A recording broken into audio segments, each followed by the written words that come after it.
Greetings everyone, Mike here with Sci-Fi and more, and welcome back to the channel. And if you're new here, welcome to our Sci-Fi family. Quark! I mean, how do you describe this 1977 sci-fi comedy show? I mean, it was fun, it was creative, it was hilarious. I mean, it was just stupidly entertaining. And like most of the sci-fi shows I enjoyed from around that time, it was canceled after just one season. I mean, an interstellar garbage scow named the United Galaxy Sanitation Patrol Cruiser scours the Milky Way seeking out space baggies full of trash. I mean, the premise alone tells you that you're in for a fun and different kind of sci-fi show.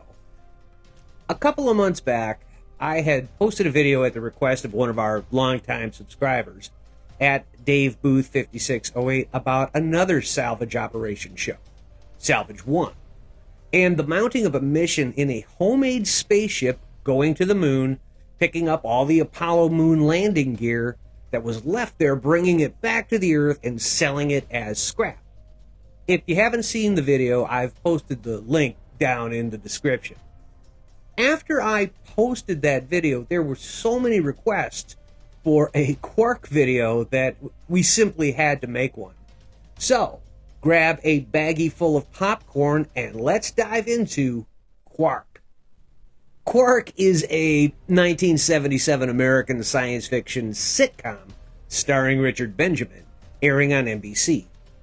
It debuted with a pilot on May 7th, 1977, and then ran as a mid-season replacement starting in February of 1978, but was canceled by April of that year. Created by Buck Henry, who also created Get Smart, the show is set in the year 2226 on a United Galaxy Sanitation Patrol Cruiser. The main character, Adam Quark, leads a quirky cruise. They collect space trash and collecting space baggies on their interstellar garbage scow, operating from the United Galaxy Space Station Perma 1. Quark draws heavily from Star Trek as a source of parody. In its short run, specific episodes are also satirized in such science fiction classics as Star Wars, 2001: A Space Odyssey, Buck Rogers, and Flash Gordon. 3 of the episodes, however, are direct parodies of Star Trek. The pilot episode, penned by Buck Henry, had some variations to it when compared to the regular series. For example, in the pilot, the year was 2222, where in the rest of the series, the story took place in the year 2226 and follows Adam Quark, played by Richard Benjamin, as the captain of the United Galaxy Sanitation Patrol Cruiser.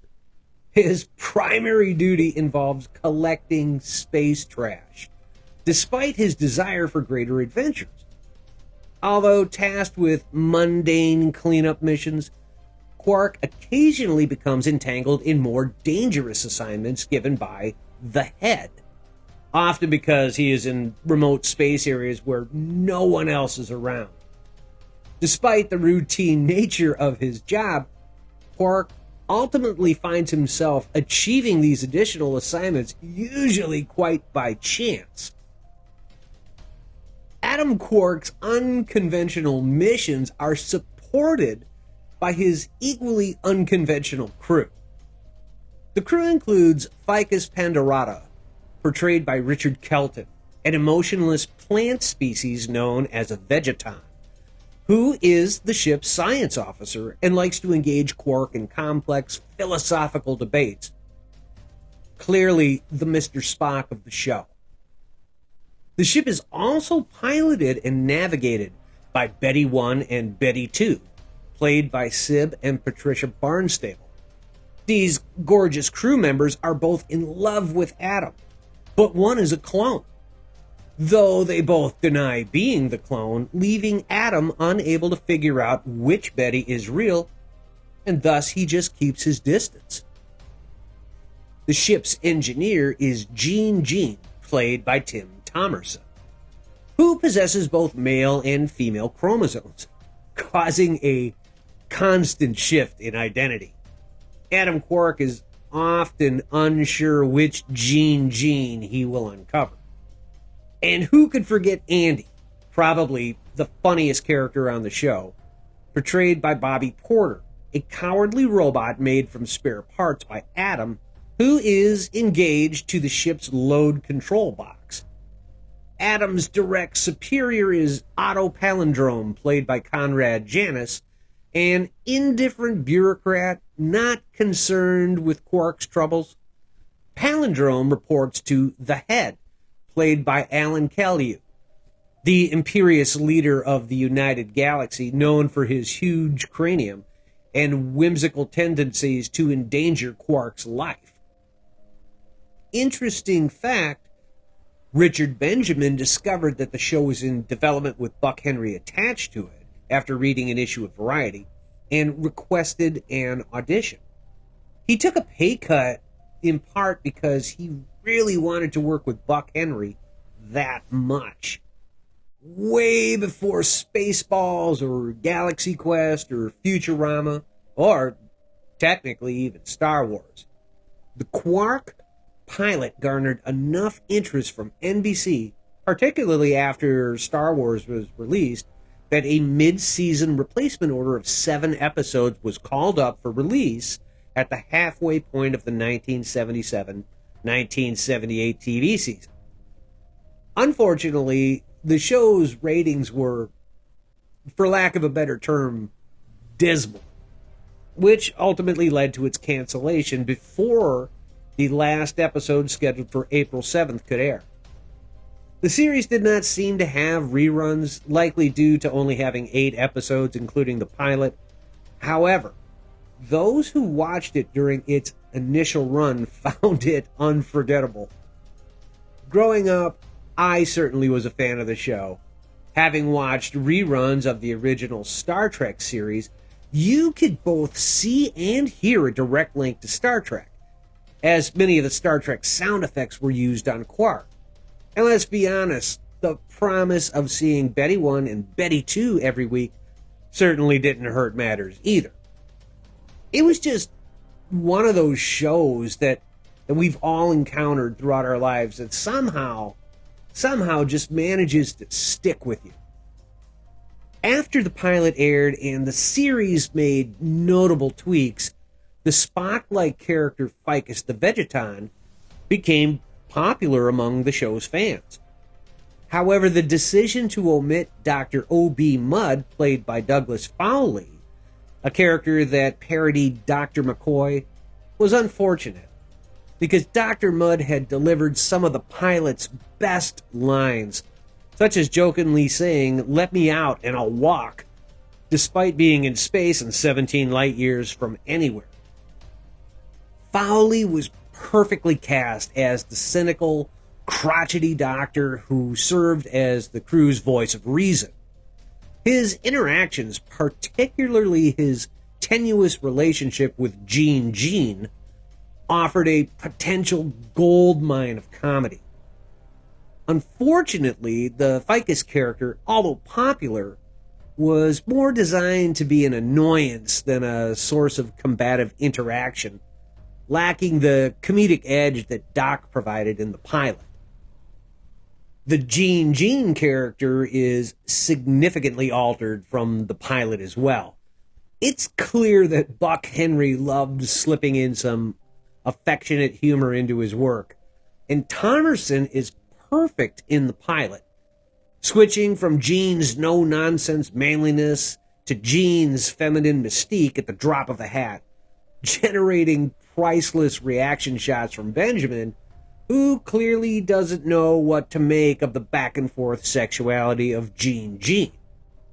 But Thomerson's more subtle take on Gene is gone by the time the series comes back in 1978, with the Gene character, now clearly patterned after Star Wars' Han Solo, and his female Gene voice, now seemingly dubbed by a woman, which ruins the whole point of the character in the first place and eliminates the fun of Thomerson's female vocal impressions.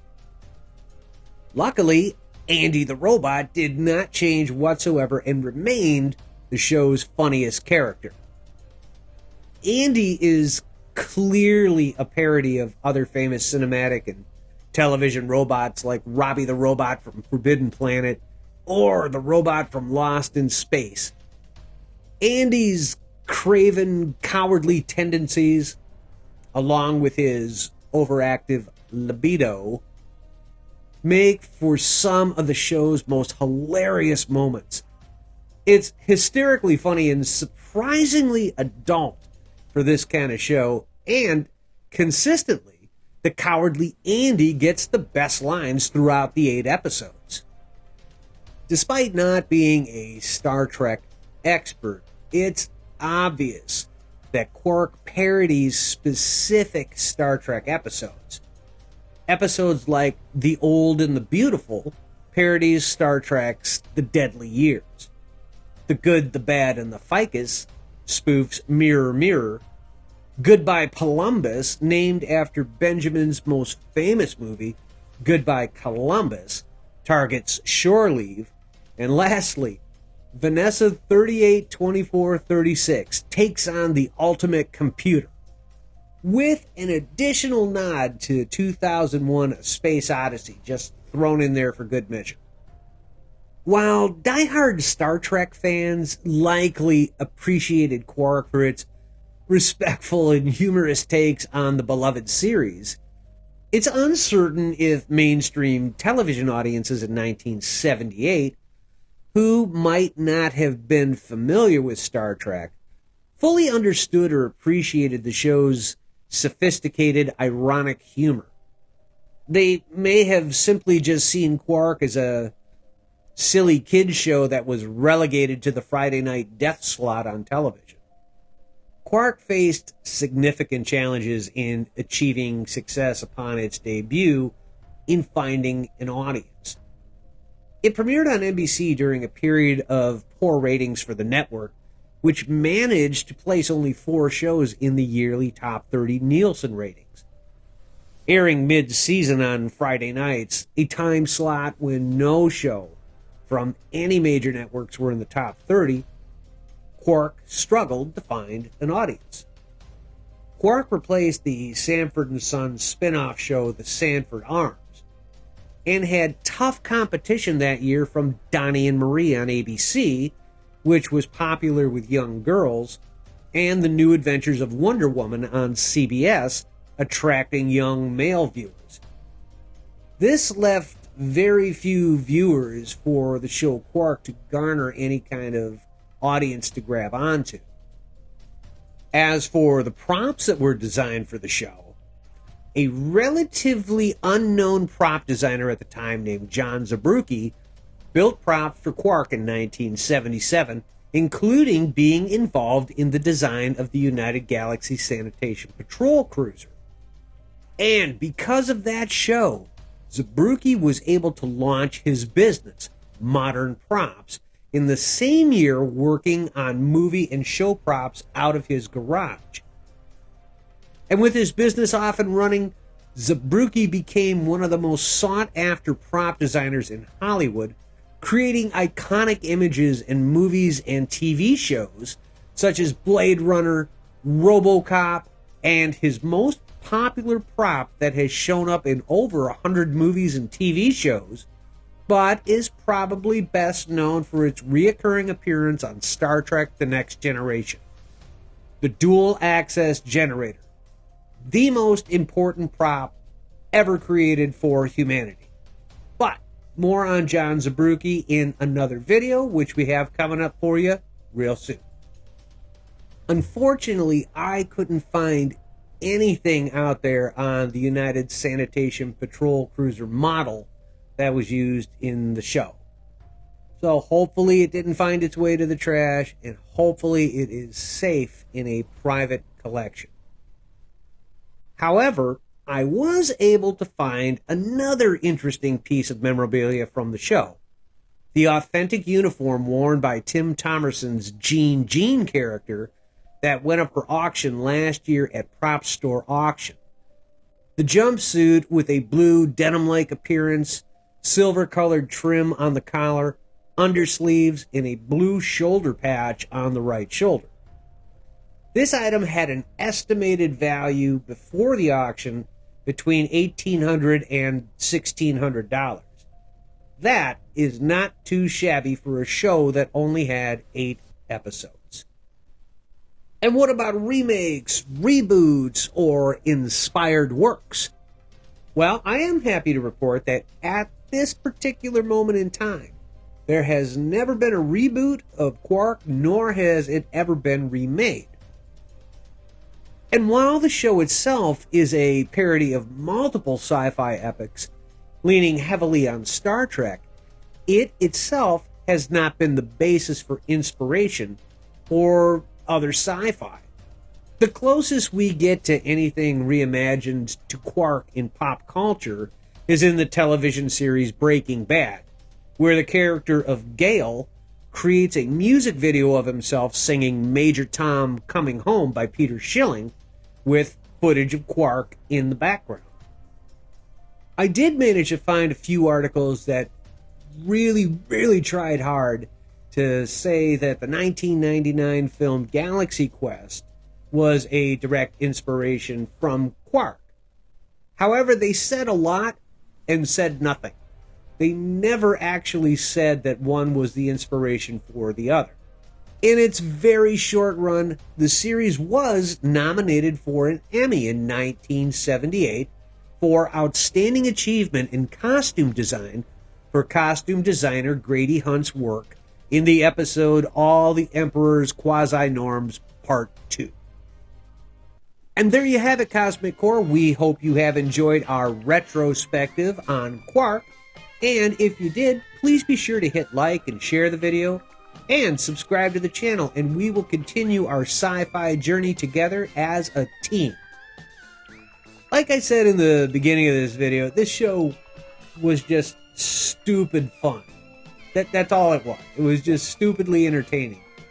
And despite its overly short run in 1978, in my opinion, there were opportunities that were left on the table that could have made this show really funny and kept it going for at least a 25-episode full season.